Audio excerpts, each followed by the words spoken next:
प्रेग्नन्सीमध्ये ग्रहण लागल्याच्या नंतर जे काही अंधश्रद्धा आहेत की हलायचं नसतं, एका जागेवर बसायचं, खायचं नाही, ते कितपत खरे? तर पूर्वीपार चालत आलेले हे अनेक काही गोष्टी आहेत. आता काही सायंटिफिक वेमध्ये अनेक गायनेकॉलॉजिस्ट आहेत जे सांगतात की काही लोक सांगतात पाळा, काही लोक सांगतात पाळू नका.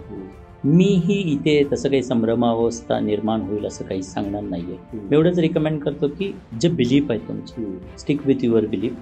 कारण एखादी गोष्ट केली आणि नाही, म्हणजे तुमचा जर नाही केली आणि मनात जर तुमच्या रुकरुक लागून राहिली की अरे मी हे केलं नाही मग काही निगेटिव्ह होणार का, तर एकदा जर का तो सीड तुमच्या मनामध्ये गेला तर निगेटिव्हिटीज अशा काही निर्माण होण्याची पॉसिबिलिटी वाढते. बिलीफ असेल तर बिलीफ असेल. कारण कसं असतं की फक्त त्या स्त्रीवरती निर्भर नाही राहत. घरात जर इनलॉज असतील तर ती सासू जुन्या जमान्यातले किंवा सासूनं एक्सपिरियन्स केलेलं तिला वाटतं की हे केलंच पाहिजे.